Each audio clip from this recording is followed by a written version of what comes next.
Bonjour, bonjour à tout le monde, à tous ceux qui sont là.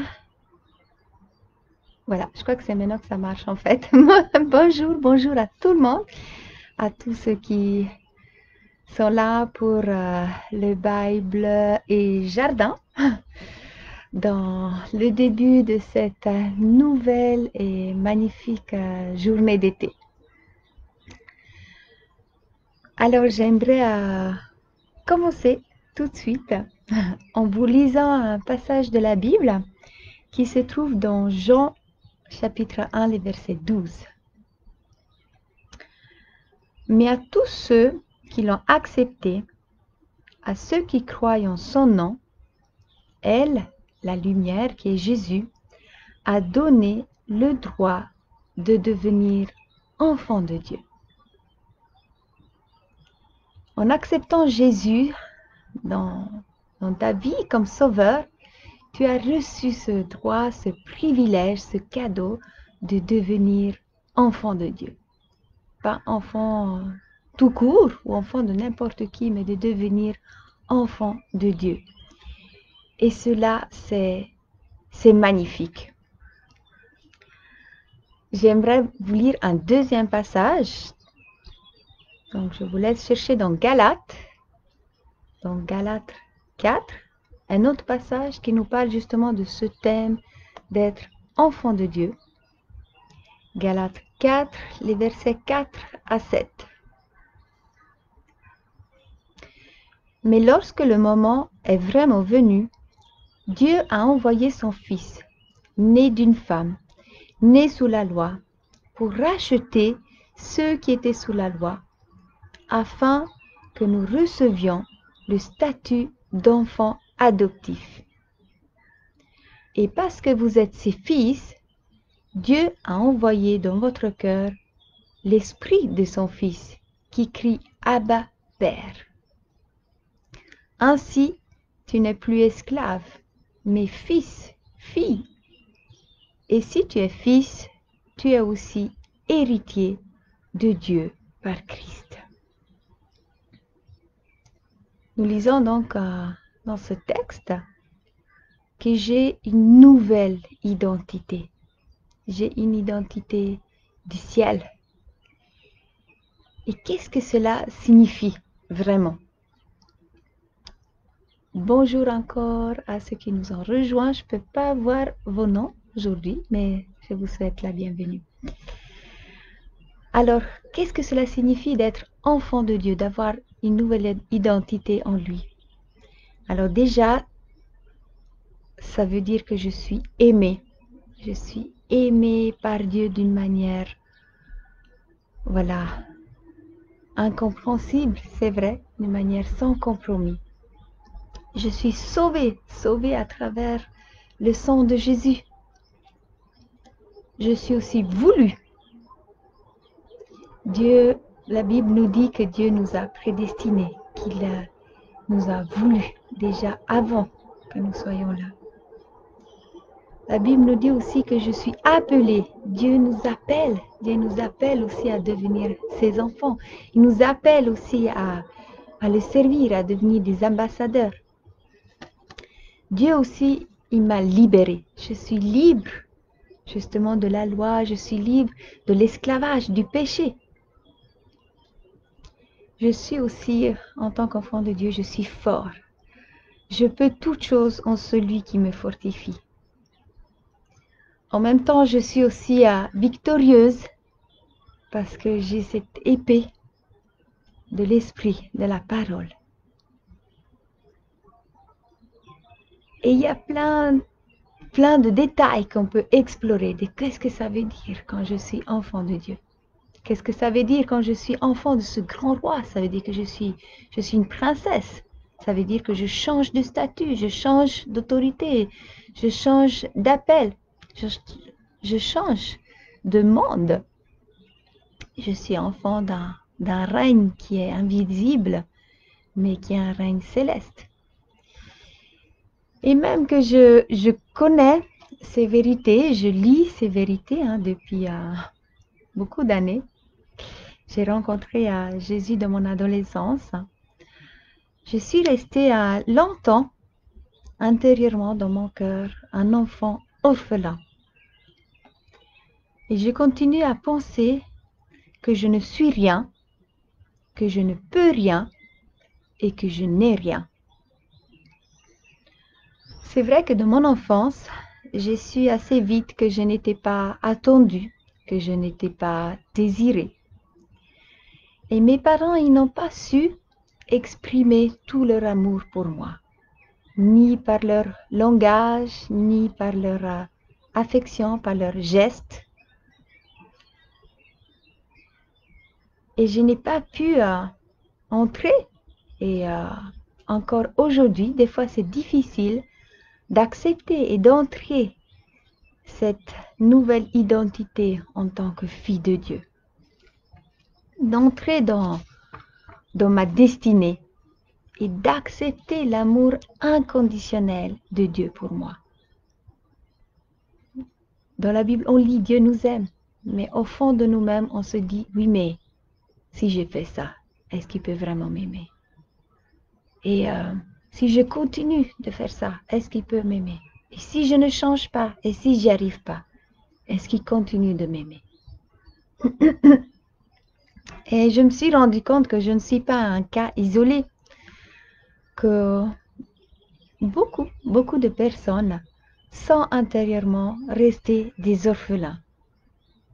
Et je t'invite aujourd'hui aussi à te demander, à t'interpeller, est-ce que je suis profondément enracinée dans cette identité d'enfant de Dieu, ou est-ce que je continue dans ma vie quotidienne à trébucher dans ce qui est cette vie d'une orpheline, d'un orphelin?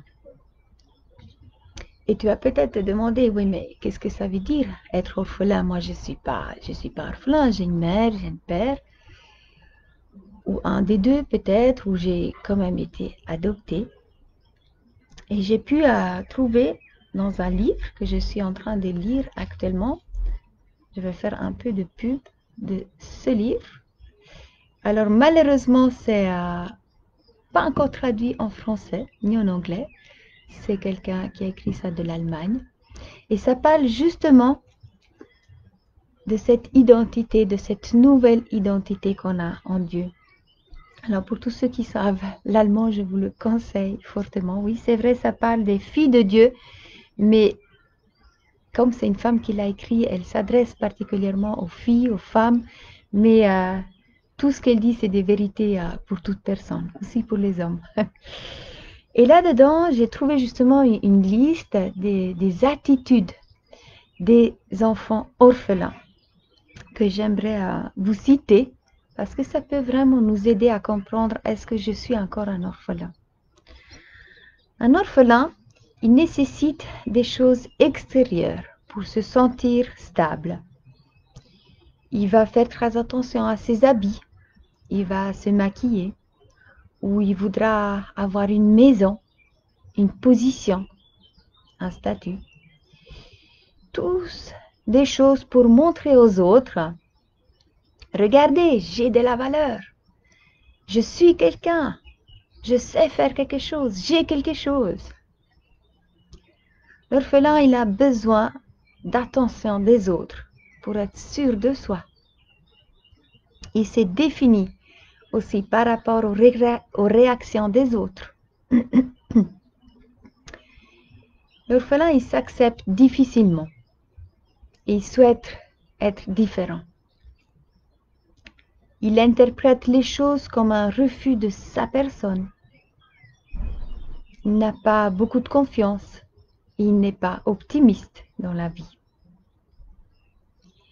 Bien sûr, il se compare aux autres. On le fait tous. Mais il se voit inférieur des autres. Il est insatisfait et l'herbe du voisin est toujours plus verte que la sienne. Il peut cacher son cœur, ne pas montrer ses vrais sentiments, ses pensées. Il ne veut pas faire tomber sa façade. Il peut avoir des grands rêves et des grandes aspirations, mais ils pensent que cela sont pour les autres. Ils pensent que cela serait possible seulement s'il aurait plus de courage, s'il était plus sûr ou s'il était plus aimé par les autres. Alors je te demande aujourd'hui, est-ce que une de ces attitudes te correspond? Est-ce que tu te revois dans une de ces attitudes?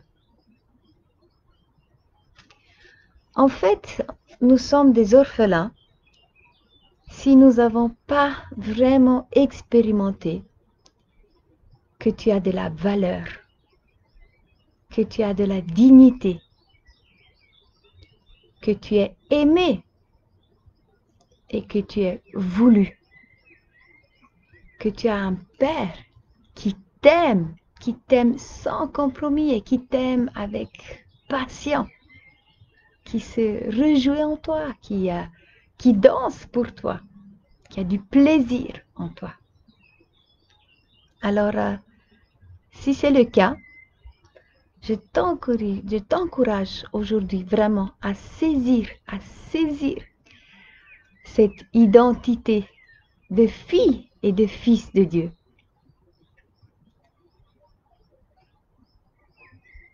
Et des fois, on a aussi besoin juste de découvrir qu'est-ce que ça veut dire être enfant de Dieu. De découvrir, mais si je suis enfant de Dieu, qu'est-ce que ça change dans ma vie? Est-ce que ça change même quelque chose? Pour moi, au moment où j'ai commencé vraiment profondément à réfléchir à cette question, ça a commencé à changer ma vision des choses, la vision de moi-même, la vision des autres, la vision de l'avenir. Si je sais que je suis enfant de Dieu, que je suis une princesse de ce roi des rois, ben ça change. Si je suis princesse, je sais que j'ai une immense valeur. Je sais aussi que j'ai une autorité en tant qu'enfant de Dieu. Et je sais aussi que même si les gens y pensent des choses sur moi, même s'il y a des gens qui me blessent, ça ne change rien dans ma valeur. Et je ne me laisse plus déstabiliser. Je ne réagis plus comme avant parce que je sais que Dieu il m'aime, même si les autres ne m'aiment pas. Je sais aussi que même si les autres ne voient pas en moi mes talents ou mes dons, même si moi-même je ne les vois pas, Dieu il les voit. La Bible nous dit qu'on a tous un don, qu'on est tous utiles dans ce royaume, que Dieu a préparé quelque chose pour chacun de nous. Donc cela change quelque chose. Cela veut dire que je peux demander à Dieu, mais quelles sont ces choses? Cela veut dire aussi que Dieu a un projet pour moi et que je peux découvrir ce projet. Cela veut aussi dire que si j'ai un appel, Dieu va aussi m'équiper. Peut-être je ne sais pas comment je vais atteindre cet appel, comment je vais réussir, mais je peux lui faire confiance en tant qu'enfant de Dieu, il va m'aider, il va me révéler les pistes, les clés, les solutions pour atteindre tel ou tel but. Et si je suis convaincue d'être enfant de Dieu, je sais aussi que je peux aller chez lui à tout moment, parce qu'un père, il est toujours disponible. Ce père-là qui est Dieu, il m'écoute. Il veut passer du temps avec moi. Il me prend sur ses genoux. Je peux poser ma tête sur sa poitrine et je sais qu'il me comprend. Je sais qu'il me console. Je sais qu'il me veut du bien. Je sais qu'il a des bonnes pensées pour moi.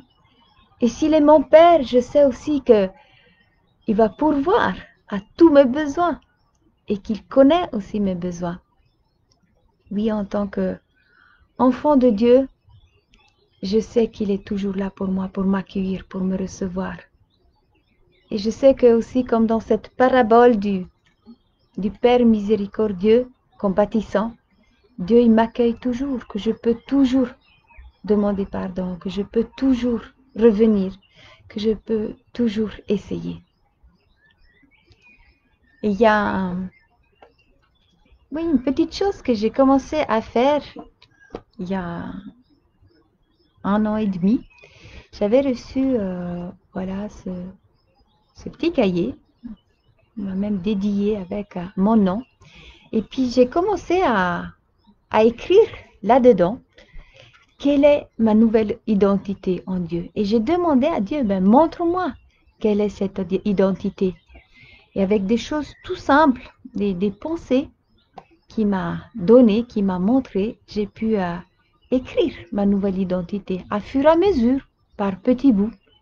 Par exemple, j'ai dit, voilà, Claudia, tu aimes les fleurs. Et j'ai commencé à réfléchir, voilà, si j'aime les fleurs, qu'est-ce que ça veut dire? Ah, ça veut dire que je peux décorer ma terrasse, que je peux faire plaisir à ma famille, que quand les gens y viennent, je peux les accueillir dans ce joli endroit. Si j'aime la nature, ça veut dire que je peux découvrir Dieu dans sa nature.